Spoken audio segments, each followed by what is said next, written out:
Pair of linear equations in two variables. उसके बारे में हम लोग वहां पर पढ़ रहे थे क्या होते क्या है वेरिएबल्स में, लीनियर इक्वेशन क्या होती है, मैंने आपको बताया था। और मैंने कोई एक लीनियर इक्वेशन का ग्राफिकल मेथड बताया था कि उसको कैसे सॉल्व करते हैं, और मैंने आपको बताया था आपके पास उसको सॉल्व करने के बाद आपके पास आफ्टर सॉल्यूशन मैंने वहां पर कुछ फैक्ट बताए थे आपको क्या क्या होता क्या। तो वहां पर दो चीज लिख के आई थी, जितने भी उसके पॉइंट्स होते हैं वो सब एक स्ट्रेट लाइन पे लाई करते हैं, और एक स्ट्रेट लाइन भी प्रोवाइड होती है, ऑब्टेन होती है। ग्राफ में अगर देखें तो स्ट्रेट लाइन हमेशा बनती है, और वो जितने भी पॉइंट्स होंगे उस इक्वेशन के या उस इक्वेशन की वैल्यू बोल दें या सोल्यूशन बोल दें, एक्स और वाई के मान बोल दें, वो कहाँ लाई करेंगे, हमेशा उस स्ट्रेट लाइन में ही लाई करते हैं पूरे पॉइंट। तो एक बात बिल्कुल सिंपल सी बात यहाँ पर क्लियर हो जाती है कि अगर ये पॉइंट लाई कर रहे हैं तो सर क्या अभी तो आपने एक ही बताया, पेयर की बात करनी है, आप हम लोग पढ़ना क्या, पेयर और लीनियर इक्वेशंस पढ़ना है। तो आज हम उसी का कंटिन्यू कर रहे हैं, graphical representation of linear equations and their solution. Graphical हम पहले ग्राफिकल बताएंगे, उसके बाद मैथमेटिकल बताएंगे। ग्राफ से पहले बताते कि जितनी चीजें आप पढ़ोगे ग्राफ थ्रू, कि आप ग्राफ आ गया, हाँ ये है सर, क्या इसका मैथमेटिकल भी है, बिल्कुल है, हम बताएंगे। तो ग्राफिकल मेथड क्या है, graphical representation of linear equations and their solutions. तो क्या हो सकते हैं दो इक्वेशन, कैसे उसे काट सकती है, क्या क्या जितनी पॉसिबल कंडीशन है वो पता है। तो पहली कंडीशन क्या है, the two lines will intersect at a point. Let करते कोई दो लाइन है, लेट एनी टू लाइन, मैंने आपको कहा था L1 L2 आप लिख सकते हो, एनी टू लाइंस L1 देखिएगा that is A1x plus B1y plus C1 equal to 0, and L2 आपने लेट कर लिया A2x plus B2y plus C2 equal to 0, दो लाइन। तो यहां पर बोल रहा है दो लाइन जो है वो क्या बोला है, the two lines will can intersect at a point. मतलब मान लिया ग्राफिकल में अगर हम ग्राफ पर है, मान लो ये ग्राफ है, ये एक्स एक्सिस है और ये वाई है, और दो लाइन फिर ऐसे कट कर रहे हैं, ये फर्स्ट लाइन है, ये सेकंड लाइन ऐसे कट रही है, ये L2 इस पॉइंट पे कट कर रहे हैं। तो देखो एक कॉमन पॉइंट आ गया, एक कॉमन पॉइंट आ गया कि नहीं आ गया, तो मतलब कॉमन पॉइंट आ गया तो मतलब इसका सॉल्यूशन होगा, एक फिक्स सॉल्यूशन होगा। इसीलिए मैंने लिखा है the two lines will intersect at a point. अगर दो लाइन एक दूसरे को छेदित कर रही हैं, काट रही हैं, तो उनका सॉल्यूशन कैसा होगा, यूनिक सॉल्यूशन होगा। कैसा सॉल्यूशन होगा बेटा, यूनिक सॉल्यूशन, एक अद्वितीय हल होगा, अद्वितीय हल। इसको ये नहीं बोलते हैं, यूनिक सॉल्यूशन तो होगा, लेकिन ऐसे सिस्टम को, ऐसे निकाय को, ऐसे रचना को क्या बोलते हैं हम लोग, कंसिस्टेंट सिस्टम। कैसे बोलते हैं, संगत हल बोलते हैं। मतलब एक सॉल्यूशन ऐसे कंसिस्टेंट सॉल्यूशन को ऐसा बोला जाता है कि उसके कम से कम मिनिमम वन सॉल्यूशन तो पॉसिबल हो ही, मतलब एक मान इसका निकल आए तो ऐसे को बोलते हैं कंसिस्टेंट। तो सिस्टम अभी बता रहे हैं आपको, बहुत अच्छा यहाँ पे फ्लो चार्ट बनाइए, बहुत अच्छा से आपको समझा देंगे कैसे याद करने का तरीका, तो याद हो जाएगी कौन कौन सा कंसिस्टेंट होता है, इनकंसिस्टेंट कौन सा होता है, कौन से नहीं होते हैं, इससे आपको समझ में आएगा बिल्कुल अच्छे से। ठीक, तो मैंने आपसे क्या बोला कि अगर दो लाइन एक दूसरे को कट करती हैं तो एक फिक्स पॉइंट निकल आता है, एक कॉमन पॉइंट होता है, उस पॉइंट को हम क्या बोलेंगे, इंटरसेक्टिंग पॉइंट बोलेंगे। और ऐसे सॉल्यूशन कैसे होते हैं, यूनिक सॉल्यूशन कहलाते हैं। ये तो हमें ग्राफ से मिल रहा है, ग्राफ से, क्योंकि हम एक दो क्वेश्चन लेंगे और उनका ग्राफ बनाएंगे और ऐसे क्वेश्चन बन जाएंगे तो हम समझ जाएंगे क्या सॉल्यूशन है, यूनिक सॉल्यूशन। अगर ऐसा ग्राफ बनना है तो यूनिक सॉल्यूशन, और सिस्टम क्या बोलेंगे, कंसिस्टेंट सिस्टम कहेंगे या संगत हल कहेंगे। ठीक, लेकिन अभी बात आती है, ये चीज तो हो गया, लेकिन सर कोई क्वेश्चन आएगा और हमें सिर्फ देख के बताना होगा, सर बताइए कैसा होगा, तो वो अलग बात, उसके लिए फॉर्मूला बताएंगे आपको कैसे होगा। ठीक है, इसीलिए मैं ये लिखी दो लाइन। ठीक, बताते पहले इसको बताते हैं, फिर इसका काटने में। अब इसी में मान लीजिए दूसरी लाइन है, the two lines will be parallel. बहुत बड़ा question, X axis Y axis. मान लो फर्स्ट लाइन ए L1 ये हो गया और L2 देखो दोनों पैरेलल है पैरेलल की नहीं, दो लाइन हो गई, आगे तक जा रही, कहां तक मान लो दो लाइन, ये दो लाइन अगर पैरेलल है, बताओ ये दो लाइन कहीं पैरेलल कहीं कट करेंगे दूसरे को, कभी नहीं। मैंने कहा ये एक लाइन ये, चाहे जितनी पैरेलल कर लो आप लोग, बताओ ले जाओ, कहीं क्या ये कुछ दूसरे को कभी कट करेंगी, अगर कट नहीं करेंगी तो क्या इनके सोल्यूशन पॉसिबल हैं? अब सोल्यूशन पॉसिबल नहीं है तो क्या लिखेंगे? नो सोल्यूशन, कोई हल नहीं होगा। और नो सोल्यूशन होगा तो इनका हल मतलब ये इसका निकाय भी कैसा होगा? असंगत, कंसिस्टेंट सिस्टम। कैसा होगा? कंसिस्टेंट इनकंसिस्टेंट सिस्टम, असंगत निकाय होगा। निकाय होगा, हल नहीं होगा। निकाय हल नहीं सकते हैं, निकाय मतलब सिस्टम, मतलब जानते हो क्या होता है इस तरह का प्रोसेस, ये तरीका, ठीक, और कुछ नहीं। ये संगत निकाय होगा। सिस्टम एक प्रकार का है। क्या ये क्या कहलाते हैं, क्या नहीं कहलाते? सोल्यूशन तो ये है ना, यूनिक सोल्यूशन, कोई हल नहीं। क्या इनके एक्स वाई की वैल्यू निकलेंगी? नहीं। जब भैया कोई कॉमन पॉइंट ही नहीं आएगा तो निकलेंगे कहां से? निकलेंगे क्या? नहीं, कि दो लाइन कट करनी है, दो इक्वेशन सॉल्व करना है, और जब दो इक्वेशन सॉल्व होंगी, जब कॉमन पॉइंट होगा तो ही होगा, नहीं होगा। ठीक, क्लियर हो? अब बात आती है थर्ड लाइन। क्या लिखा हुआ है? The two lines will be coincident. Coincident ये मीन क्या है? इसका मीन तो संपाती, इसका मीन पता है समांतर, सबको मालूम है, ठीक है, समानांतर बोलते हैं समांतर। ये क्या है जरा देखो, बिल्कुल सिंपल। कुछ बच्चों ने कहा सर थोड़ा हिंदी में लिख दिया करो, इसलिए मैंने हिंदी जरूर लिख दी। ठीक, हर क्वेश्चन को थोड़ा दिक्कत होती है, ठीक, इसलिए मैं हिंदी जरूर लिख दिया, आपको कोई दिक्कत ना हो। एक्स और वाई एक्सिस। अब बात आती है two line will be coincident. इसका मीन क्या है? संपाती मतलब कोलिनियर पढ़ा है, एक के ऊपर एक लाइन। मान लीजिए आपके पास एक लाइन है, बिल्कुल एक अच्छा सा क्वेश्चन बताते हैं। ये देखिए मान लाइन L1, ये L1 है, और इसी के आगे L2 भी इसी में, इसी में L2 भी, दोनों लाइन एक ही लाइन है। अब बात आती है मतलब एक के ऊपर एक लाइन हो, आगे पीछे ना हो। तो एक बात बताओ, दो lines, two lines will be coincident mean संपाती हूं, तो सोल्यूशन कैसे होंगे?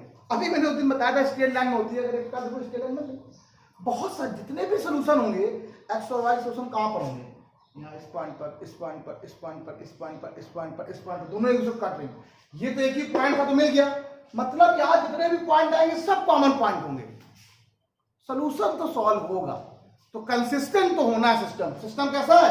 कंसिस्टेंट है। लेकिन ये ऐसा सिस्टम है जिसमें इनफाइनेटली मेनी सोल्यूशन होंगे, बहुत सारे सोल्यूशंस होंगे, अनंत हल होंगे। कैसे होंगे? अपरिमित अनेक हल, मतलब अनंत हल होंगे, अनंत हल, बहुत सारे मान निकल सकते हैं। और ऐसे सॉल्यूशंस को, ऐसे सिस्टम को हम लोग कुछ और ही बोल सकते हैं। क्या बोल सकते हैं? डिपेंडेंट, डिपेंडेंट सिस्टम, जो डिपेंड करते हैं किस पर? डिपेंडेंट सिस्टम भी बोल सकते हैं, और इन्हें हम लोग इंडिपेंडेंट सिस्टम भी बोल सकते हैं। ये बात थोड़ा सा ध्यान रखना। ये थोड़ी लाइन बहुत बढ़िया लाइन बोली गई है, ये बहुत अच्छी चीज है। क्या मैंने बोला कि आप फिर समझ लीजिए आप एक बार, कि अगर दो लाइन एक दूसरे को कट करती हैं तो ये देखिए इंटरसेक्टिंग पॉइंट होता है, इसे बोलते हैं इंटरसेक्टिंग पॉइंट। ये क्या है? पैरेलल, ये कंसिस्टेंट, ठीक। इसमें unique solution, no solution, finitely many solution, बहुत सारे मान। इसे बोलेंगे कंसिस्ट सिस्टम, इसे इनकंसिस्टेंट, इसे consistent system, also known as, also termed as dependent system. ठीक, ये बात आपको पता होनी चाहिए।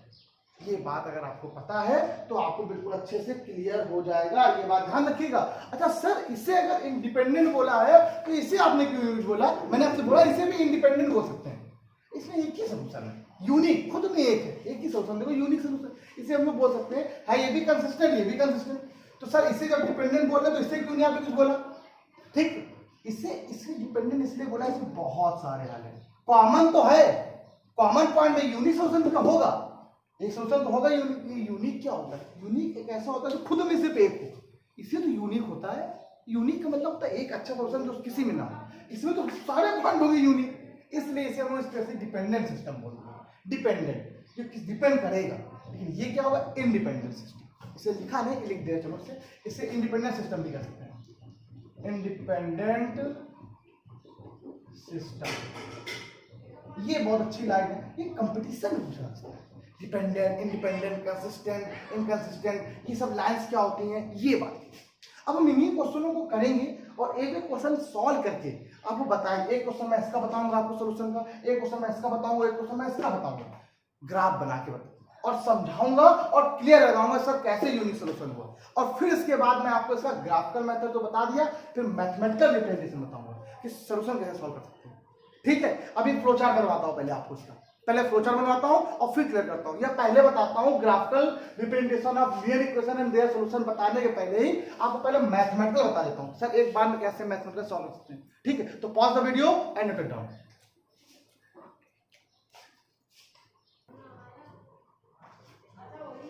हाँ, तो बच्चों देखिए मैंने अच्छी कहा ना फ्लो चार्ट बना दिखते हैं कैसे होते हैं, किसी भी लीनियर पेयर का फ्लो चार्ट कैसे होता है।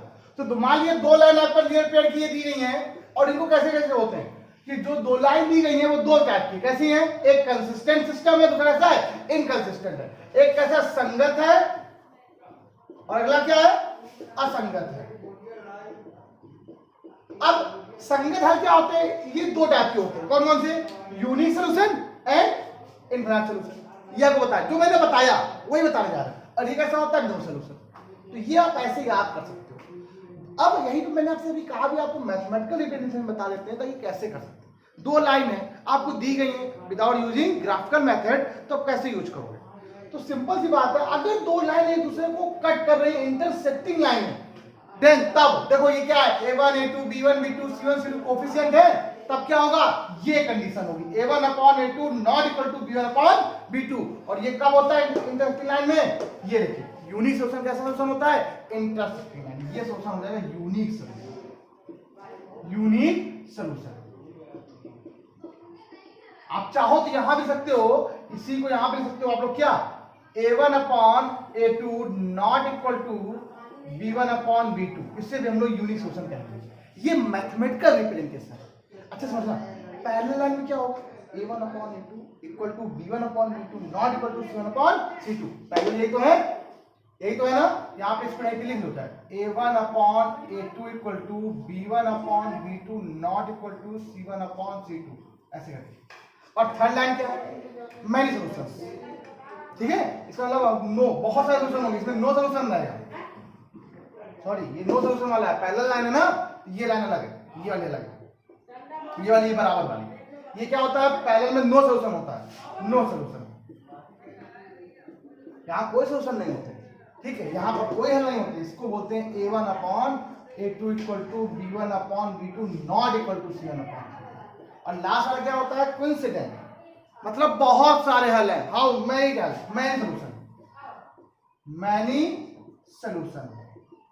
अब मैनी सॉल्यूशन होता है a1 upon a2 equal to b1 upon b2 equal to c1 upon, मतलब एक से ज्यादा मोर देन वन सॉल्यूशन यहाँ पॉसिबल है। ऐसे सॉल्यूशन जो पॉसिबल हो बहुत सारे हों तब ऐसे होगा।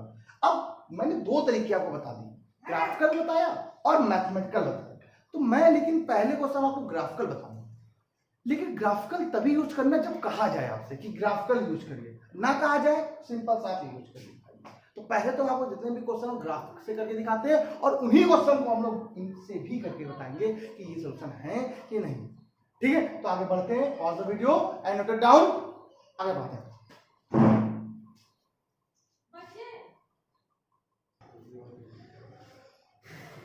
हाँ, तो स्टूडेंट एक क्वेश्चन आप देखिए, ऐसे क्वेश्चन बिल्कुल ऐसे लिख के आते हैं, हमेशा लाइंस आपको गिवन नहीं होंगी। ठीक है, तो एक दो क्वेश्चन मैं आपको ऐसे लिख के बता रहा हूं कैसे बनाने हैं। ठीक है, तो हमेशा आपको लाइन गिवन नहीं होगी। अब लाइन गिवन नहीं होगी तो कैसे किया जाएगा आप लोग, तो लाइन गिवन नहीं रहती हमेशा। तो क्वेश्चन लिखा क्या है, तो क्वेश्चन लिखा है the cost of 2 kg of apples and 1 kg of grape on a day was found to be 160 rupees. ठीक, अगर 160 रुपीज है तो काम यहां से आपका आसान होने वाला है। अब जैसे से क्वेश्चन बोलेगा तो बताना है। तो इससे पहले तुम क्या लिखा हुआ है, and after 1 month the cost of 4 kg of apples and 2 kg of grapes is 300. Representation the situation algebraically and geometrically.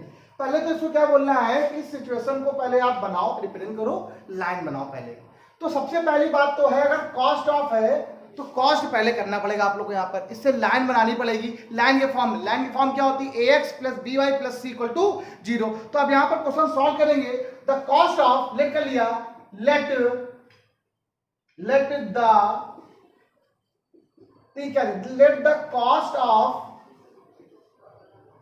अब क्या है यहां पर देखते हैं, let the cost of 2 kg of apples हैं, कितने 2 kg हैं। अब 2 kg की बात कर रहा है, अगर मैं एप्पल को x मान लूं, कोई दिक्कत? मान लो x कितने हैं, x एप्पल है, कितने 2 kg, 2x। और ग्रेप्स क्या होंगे, ग्रेप्स कितने y होंगे, मान लो y है, ठीक है। तो कॉस्ट ऑफ, अब दो की बात ना, एक एक बात, the cost of 1 kg of apple is x and 1 kg of grape is y। The cost of 1 kg apple x rupees, ठीक। और ऐसे लिख कर लो, the cost of 1 kg grapes, 1 kg grapes. अगर एप्पल की बात करते हैं तो एप्पल ही रहेगा, ग्रेप रहेगा तो y ले लिया आपने। तो बात कर रहा है फॉर फर्स्ट कंडीशन के लिए, फर्स्ट कंडीशन। अगर पहली कंडीशन की बात कर रहा है तो पहली कंडीशन आपको शो करेगी 2x plus y equal to 160। भैया आप गए, आप कह रहे हो 1 रुपए किलो है एप्पल और आपको 2 kg लेना है, 2x हो जाएगा, ठीक है।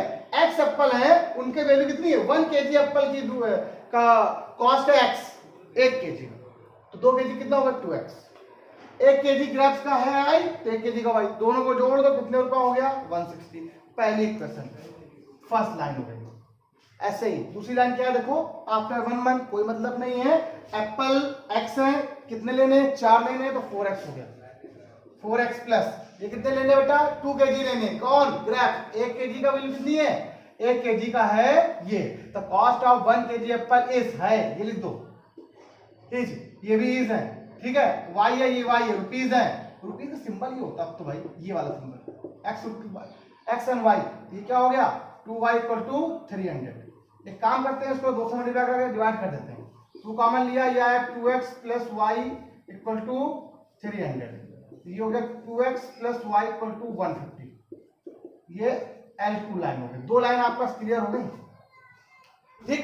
एक L1 है, एक L2। लाइन को रिप्रेजेंट करना है तो पहले पॉइंट निकालने पड़ते हैं। अब पॉइंट देखते हैं कैसे निकालते हैं, यही देखना, तो पहले पॉइंट निकाल लेते हैं फिर ग्राफ बनाते हैं, ठीक। चलिए पहली लाइन लेते हैं, तो line first 2x plus y equal to 160। अब पॉइंट मैंने आपको निकालना सिखाया था जब पहले क्वेश्चन बताया, तो पॉइंट्स निकालने के लिए फर्स्ट ऑफ ऑल आप बहुत अच्छा सा रूल है, put x equal to 0 then find the value of y, again put y equal to 0 then find the value of x।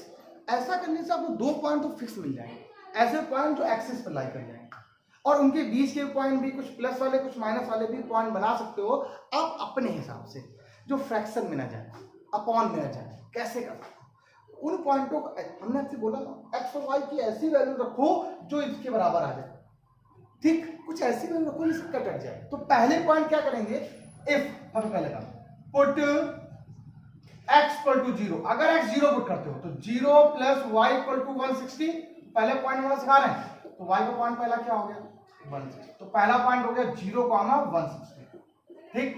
अब अगर आपने x 0 पुट किया तो y भी 0 पुट, देख लो y equal to 0, then y 0 है 2x plus 0 equal to 160, x की वैल्यू आपको यहां जाएगी 80, तो अगला पॉइंट हो गया 80, 0। अभी इसके बीच के पॉइंट भी कुछ निकाल लो, कुछ और पॉइंट भी निकाल लीजिए आप लोग, अगर आप निकाल लेंगे आपका काम आसान हो जाएगा। अभी तो पॉइंट लिखना चाहो तो बना दो। अब कैसे, इसको ऐसे मत दो, इसको थोड़ा आप ऐसे अरेंज करो तो थोड़ा सरल हो जाए। आप ऐसे एक ब्रैकेट बनाओ, एक बॉक्स बनाओ, जिसमें आप लिखो यहाँ पर x, यहाँ लिखो y, ठीक, ये सारी वैल्यू जाएंगी, खूब सारी वैल्यू यहाँ पर, ठीक। अब x अगर 0 है, x के लिए 0 पुट किया तो y की वैल्यू 160 आ रही है, ठीक, और y अगर 0 पुट किया तो x की वैल्यू 80 आ रही है, ठीक। और रखो, अब कुछ और रखते हैं, चलो बहुत हो गया, देखो अब ऐसा बहुत सारी बड़ी बड़ी वैल्यूज आ रही है ना। अब चलो मान लो इस बार कुछ x की वैल्यू कुछ और रखते हैं, चलो कुछ और रखते हैं, अब मैंने x की वैल्यू 40 रखी, तो सर आप 40 को देखो सारी वैल्यूज बड़ी बड़ी है, 120 है, 180 है, 160 है, 80 है, तो बड़ी बड़ी वैल्यू आनी है, ठीक है। तो अगर x की वैल्यू आप क्या रखते हो 40 रखते हो, क्या रखो x वैल्यू 40, क्या होगा 40 हो जाए 80, और 80 प्लस y इक्वल टू 180, तो y की वैल्यू क्या जाएगी आपके पास, यहां से 80 आ जाएगी, देखो 80 आ रही है। अब जैसे आपने ये रखा, इसको भी रख दो एक बार, मान लो सर अगर हम y 40 देते, चलो देते, मान लो y आपने 40 दी, रखो y 40, 2x plus 40 equal to 1। अब सर ऐसा क्यों कर रहे हो, अरे कोई दिक्कत नहीं बच्चों, आप पॉइंट रख रहे हैं, आप पॉइंट जाहिर सी बात है, जब लाइन आपको डायग्राम बताएंगे आप कहेंगे बहुत सारे पॉइंट इसके बीच में लाई करते हैं, जितने मनोचायत में एक लाइन के एक लाइन पे इसके लाइन में कितने पॉइंट लाई करते हैं ये आपको तो पता ही है, ठीक है, बहुत सारे, तो जितने चाहो दिखा सकते हो आपका जहां से काम है। तो ये रखा 2x इक्वल टू क्या बेटा हो गया 120, तो x की वैल्यू बेटा आपके पास हो गई 6, ये पॉइंट, तो बहुत सारे पॉइंट आ गए, 4 पॉइंट बहुत है। तो पहला पॉइंट हो गया 0, 160, next point 80, 0, other point 40, 80, other point 60, 40, सारे पॉइंट हमने क्लास 2 में रखे हैं, ठीक है। आप निगेटिव रख सकते हैं लोग, और निगेटिव रख के देखेंगे भी कुछ क्वेश्चनों में, लेकिन यहाँ पे आपको पॉजिटिव में ही काम हो जाएगा, ठीक। आगे दूसरी लाइन कौन सी, अगली लाइन आपके पास है, ठीक है, सेम लाइन है 2x + y = 150। अब कुछ ऐसे पॉइंट रखना जो फ्रैक्शन में ना हो, आपको जैसे आप रखने पर देखो फ्रैक्शन वैल्यू नहीं आ रही थी, बट यहाँ रखोगे फ्रैक्शन वैल्यू आने लगेगी, तो कुछ ऐसे पॉइंट रख देगा जिससे फ्रैक्शन वैल्यू ना आए, ठीक। चलिए, तो पहले तो वही 0 0 वाले काम, चलिए क्या होगा, पुट x = 0, अगर आपने x 0 पुट किया है तो y के लोग पास हो जाएगी 150, तो पहला पॉइंट हो गया 0, 150, लेकिन अगर y 0 पुट करते हो तो x के लोग फ्रैक्शन में आ जाएगा, नहीं कहाँ है, ऐसे y = 0, x की वैल्यू हो गई 75, तो अगला पॉइंट हो गया 75, 0। फिर से अभी बॉक्स बनाओ, ये वाला बॉक्स जब बनाया तो ये हो गया x और ये हो गया y, 1 line 2 line 3 line, put x = 0, then y = 150, point put y = 0, then x = 75, done. 2 point तो आ गए। अब सर एक दो पॉइंट और बता दीजिए, जरा सी बात, कुछ भी रखो जो आपका मन लगाते हैं। चलिए, जैसे आपने कहा सर यहाँ पर कुछ वैल्यू ऐसी रखो जिससे थोड़ा काम हो, 50 रख दें, 50 से फायदा होगा, 100 पता नहीं है, तो चलो x की 50 पुट करेंगे, रखो 50 हो जा 100 प्लस y = 150, तो y के पास कितनी जाएगी 50, ये भी 50 आएगा, दोनों पॉइंट 50 आ गए। चलिए सर y 50 x 50, कुछ और रखो क्या सर, y जो रखना है ऐसा रखना जो फ्रैक्शन में ना, अगर मान लो आपने यहाँ पर 80 रख दिया, 80 रख दिया आपने, तो 80 से माइनस करोगे तो 150 - 80 कितना होता है 70, और 70 और 2 35 आ जाए, चलो 80 रख दिया, 80 तक तो पॉइंट जा ही जाते हैं, तो 80 रख देते, 80 आ दिया तो 80 आया इसको 70 आ गया, ठीक है, और 70 तो 2x = 70, तो x की वैल्यू 30, तो पॉइंट आपका सारे आ गए। ये पॉइंट है, कुछ पॉइंट ये एक पॉइंट ये, इस लाइन में पॉइंट अलग है, इस लाइन में पॉइंट अलग है, 0, 150, अगला point 75, 0, next point 50, 50, next point 35, 80, बस मुझे पॉइंट का काम होना चाहिए। अगर आपको पॉइंट आते हैं तो सभी चीजें आती हैं। अब क्या करते हैं हम लोग, क्या है, इसको मैं रेफर देता हूँ, पूरा क्वेश्चन आराम से बताता हूँ फिर पॉइंट से, ठीक है। Pause the video, I note it down.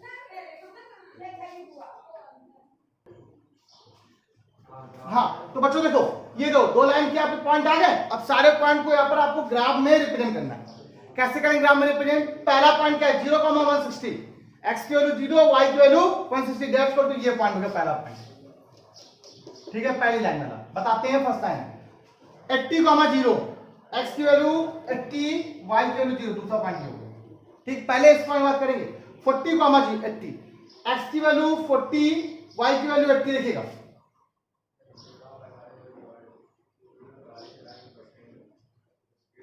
ठीक है। आप ग्राफ से पेपर में करोगे तो आपको बिल्कुल सही लाइन बनने वाली है, इसी लाइन में आएगा। क्या है, x की वैल्यू 60 और y की वैल्यू 40 लिखिए, ये पॉइंट। अब इसी में ज्वाइन कर दीजिए, लाइन बन गई। मतलब जितने पॉइंट मैंने आपसे बोला था सारे पॉइंट यहीं पे आएंगे लाइन में, इसी लाइन में रिपीट करने लगे। तो ये लाइन कौन सी है, L1 लाइन। कैसी लाइन है ये, L1 लाइन।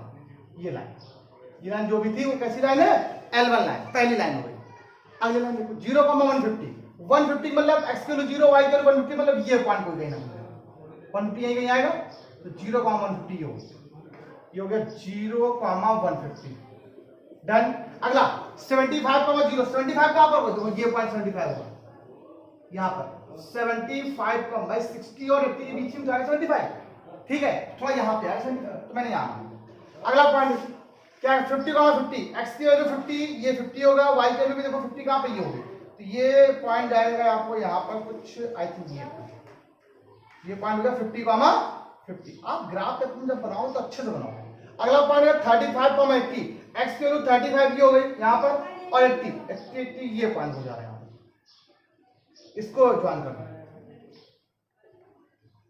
ये देखिए, अब अगर पॉइंट दोनों ज्वाइन कर रहा था, मैं देखो जरा क्वेश्चन क्या बना। ये देखिए जरा, दो लाइन आपस में पैरेलल बन गई।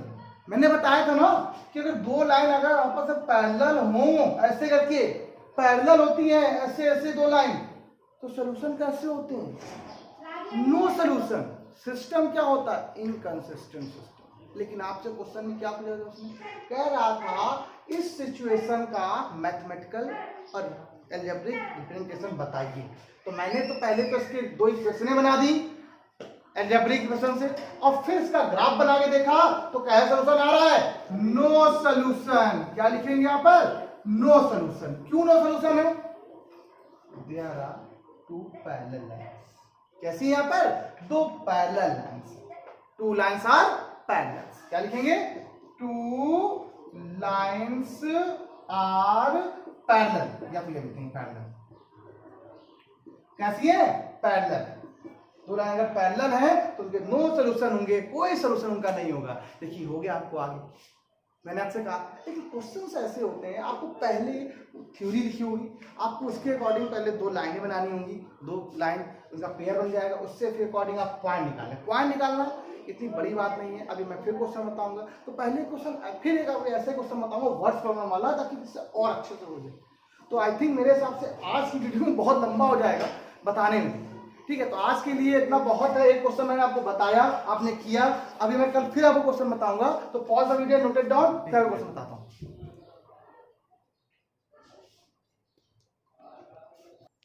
हाँ, तो ये आप क्वेश्चन एक लगाइएगा, पहले समझिएगा, अच्छे से करिएगा। जैसे मैंने आपको ये क्वेश्चन बता दिया, दो लाइन जो थी आपने कर ली, तो दो दो लाइन बनी थी, कौन कौन सी थी ये बात जरा देखते हैं। अच्छा, इसी को सब मैथमेटिकल इंडेक्शन जरा बता दिए कैसे था वो, ठीक है। तो नो सॉल्यूशन में क्या था? मैंने आपसे कहा था नो सॉल्यूशन कब फॉर्म होते हैं, कैसे होते हैं, आपने क्या बताया? सिंपल सी बात है। आपने इक्वेशन क्या बनाई? देखो 2x plus y equal to 160 थी, और दूसरी लाइन क्या थी? 2x plus y equal to 150। मैंने कहा था इसे लाने में लिखो, 2x plus y minus 160 equal to 0। ये हो गया 2x plus y minus 150 equal to 0, ठीक। कंपेयरिंग मैंने कराया था आपसे, क्या कहा था? a1x plus b1y plus c1 equal to 0, a2x plus b2y plus c2 equal to 0। मैंने आपसे कहा था नो सॉल्यूशन कब होते हैं? जब a1 upon a2 equal to b1 upon b2 equal to not equal to c1 upon c2 हो जाए। देखिए हो जाएगा, देखना, a1 2, a2 2, b1 1, b2 1, वो बराबर है, but not equal to c1 minus 160 upon minus 150। बताइए ये कंडीशन बन गई। तो मैंने आपसे बताया था a1 upon a2 equal to b1 upon b2 not equal to c1 upon c2 में क्या होता है? नो सॉल्यूशन होता है। क्या होता है बेटा? नो सॉल्यूशन होता है। ये अगर क्वेश्चन आता तो बताइए, क्वेश्चन में ये आता, बताइए ये कैसा सॉल्यूशन लगता है। मान लो क्वेश्चन आया, ठीक, ग्राफ से नहीं पूछा उसने, कह रहा मैथमेटिकली बताइए, ऐसे बताइए। तो आपने क्या किया? आपको मैंने बताया ये और ये दो लाइन होती है, और मैंने मैथमेटिकली फॉर्मूला इसके पहले बताया था। क्या बताया था? If a1 upon a2 equal to b1 upon b2 equal to not equal to c1 upon c2, वो क्या होता है? No solution. और वो लाइन कैसी होती है? आपस में पैरेलल लाइन होती है। तो ये एक मेथड हो गया मैथमेटिकल वाला, अलग तरीके से। तो ये हो गया ग्राफिकली वाला। तो मैंने आपको एक क्वेश्चन बताया, उसको आपको ग्राफ से बता दिया, उसे आपको मैंने मैथमेटिकल रिप्रेजेंटेशन से बता दिया। आप कुछ नहीं, एक यही क्वेश्चन आप पहले पढ़िए। अभी मैं कल की वीडियो जब बनाऊंगा तो उसमें भी यही क्वेश्चन वर्ड्स प्रॉब्लम और लिखूंगा। एक वर्ड्स प्रॉब्लम लिखा, दो एक और लिखूंगा, अभी एक और लिखूंगा, फिर वर्ड्स प्रॉब्लम नहीं लिखूंगा, या एक और दो और लिखूंगा वर्ड्स प्रॉब्लम। तो जितने पॉसिबल हो पाएंगे मुझसे वो मैं बता दूंगा, और फिर ऐसे बताऊंगा। फिर ये वीडियो, इसकी एक दो वीडियो भी और बनेंगी इस क्वेश्चनों की, और अच्छे से क्लियर हो जाएगा, ठीक है। तो फिर और उसके बाद आपकी दो इक्वेशन सॉल्व करने के दूसरे मेथड भी होते हैं, उनको भी करेंगे, वो अलग टॉपिक रहेगा, ठीक। Pause the video and note it down. कल मिलते हैं हम लोग। प्लीज लाइक शेयर सब्सक्राइब करते रहिए, खूब पढ़ते रहिए, ठीक है। Keep practice. कल मिलते हैं।